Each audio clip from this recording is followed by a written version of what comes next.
বাকেরগঞ্জ গারুলিয়া এইসব অঞ্চলে কিন্তু দুদঙ্গ রেজাল্ট ভালো হয়েছিল।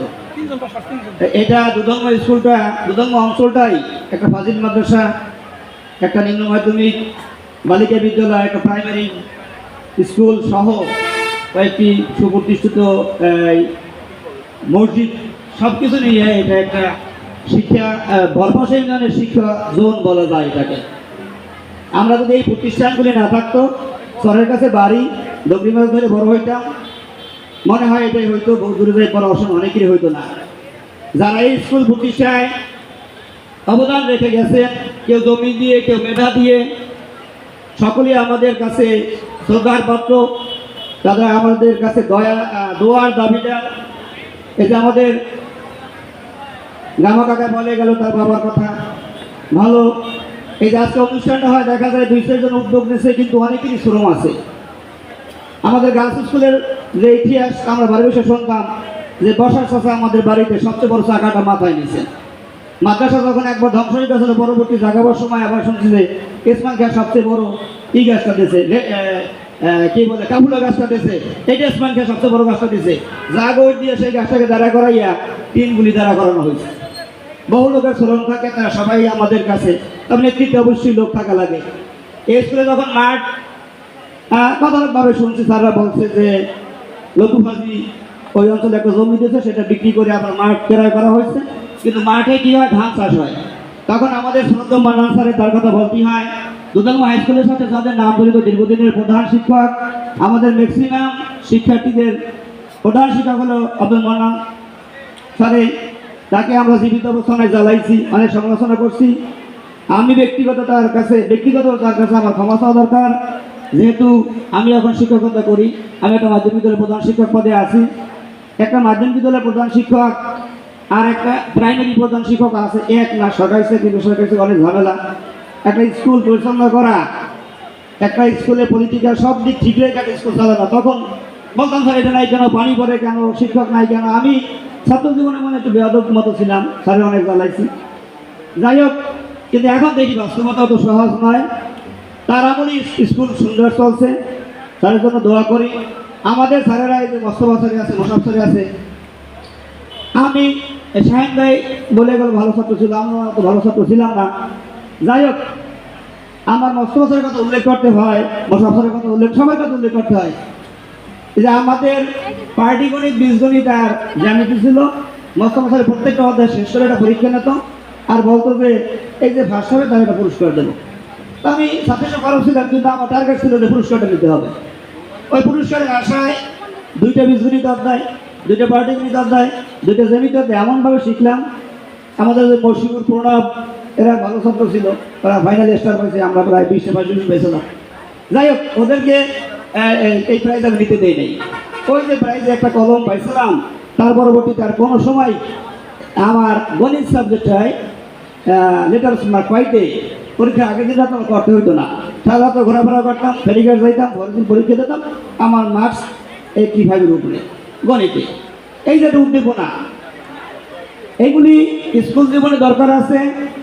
একজন উইক স্টুডেন্ট, তার ভিতরে মেধা আছে, কিন্তু তাকে যদি আমরা জাগ্রত করতে পারি কোনো একটা দিক দিয়া, একটা প্রশংসা, একটা পুরস্কার, তাহলে ওই ছাত্রটা লাইফ চেঞ্জ হয়ে যেতে পারে। একজনের লাইফ চেঞ্জও অনেক কিছু।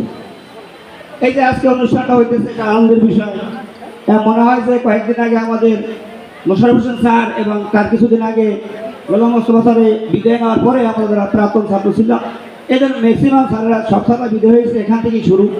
কিছু শিক্ষার্থীরা উদ্যোগ নিয়ে মোশারফ স্যারের বিদায় অনুষ্ঠান করলো। আমরা 94 বাজে কী করবো, এই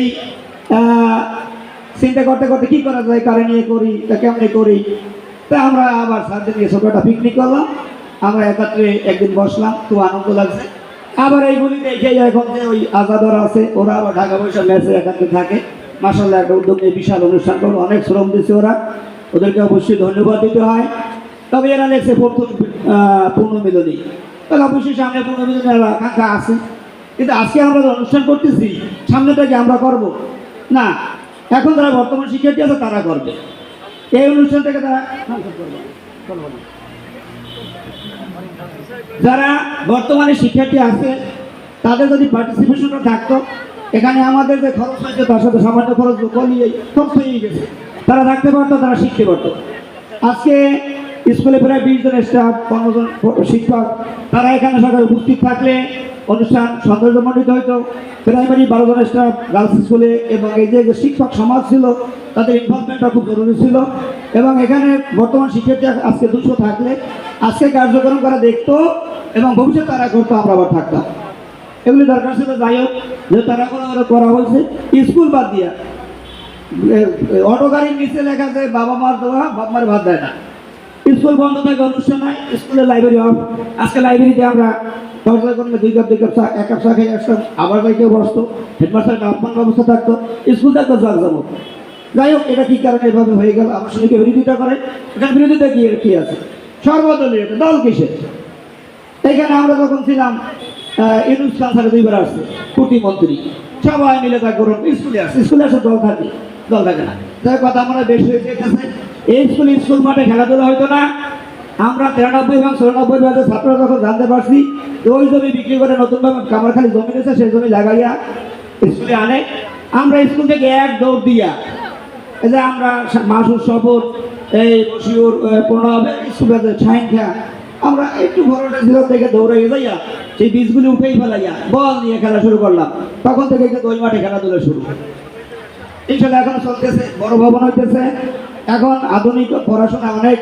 আমি প্রধান শিক্ষক স্যারকে অনুরোধ করবো, সম্মানিত প্রধান শিক্ষক স্যার, রাষ্ট্রীয়ভাবে অনেক অনুষ্ঠান হয়, সেখানে যদি শিক্ষার্থীদের বিভিন্ন কুইজ যেগুলি জব লেভেলে আসে বা মানুষের জানা দরকার, সেগুলি আমাদের অলরেডি অর্ডার আছে গভর্নমেন্ট থেকে, অনুষ্ঠানগুলি করলে সেখানে কিছু পুরস্কার দিলে, বা রেগুলার উপস্থিতি পুরস্কার দিলে, প্রথম ফার্স্ট সেকেন্ড থার্ড পুরস্কার দিলে, একজনকে একভাবে যে ভালো লাভ দিতে পারে তাকে সে লাভের উপরে পুরস্কার দিয়া, যে গান গাইতে পারে ওই সবাইকে তার লেভেল মতো যদি আমরা পুরস্কৃত করতে পারি, তার মর্যাদা দিতে পারি, তাহলে অনেকেই স্কুলের প্রতি আগ্রহ এবং ভালো হয়। আমার এখানে আমিও শিক্ষক, সেই শিক্ষক বলার কিছু নাই, আহ্বান এটা জাস্ট। আর আমাদের এই যে এটা আনন্দ, আমরা পিকনিক করলাম আনন্দ, কিন্তু দুদল মধ্যে এখন ধনী গরিবের একটা সহাবস্থান। অনেকেই ধনী হয়ে গেছে, চরের জমি টাকা পয়সা ব্যবসা কিছু করে। এর মধ্যে কিছু গরিবও আছে, তাদের ছেলেমেয়ে এখানে লেখাপড়া করে, 2 জন ভালো পড়াশোনা করে। এই আনন্দের ভাগ্য যদি আমরা একটা ছাত্র কল্যাণ ট্রাস্ট করতে পারি, আমি লাখ টাকা দিতে পারবো না, 1000 টাকার এবিলিটি আছে, কেউ লাখ টাকাও দিতে পারবে, দেখ ভালো। আবার যে নিয়োগ বাণিজ্যের মতো চলে যাবে তা না, প্রাক্তন ছাত্ররাই তার কমিটিতে থাকবে, তারা বছরে একবার এইভাবে ছোট মোটো অনুষ্ঠান করে শিক্ষার্থীদেরকে মোটিভেট করলে করা যায়। এটা জাস্ট আমার একটা প্রস্তাব, যদি হয় থাকবে ইনশাল্লাহ। ছাত্র কল্যাণ একটা ট্রাস্ট, যেটা প্রাক্তন ছাত্ররাই পরিচালনা করবে।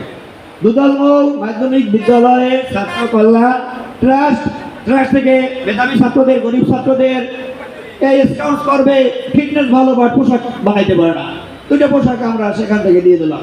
প্রাক্তন শিক্ষার্থীদের মধ্য দিয়ে কমিটি করে স্কুলকে ইনভলভ না করে দায়িত্ব তাদের মাধ্যমে নিয়ে যদি একটা ট্রাস্ট করা যায়, সেখানে 200 পয়সা 1000 দিলে একসময় বড় অ্যামাউন্ট হবে, সমস্যা হবে না।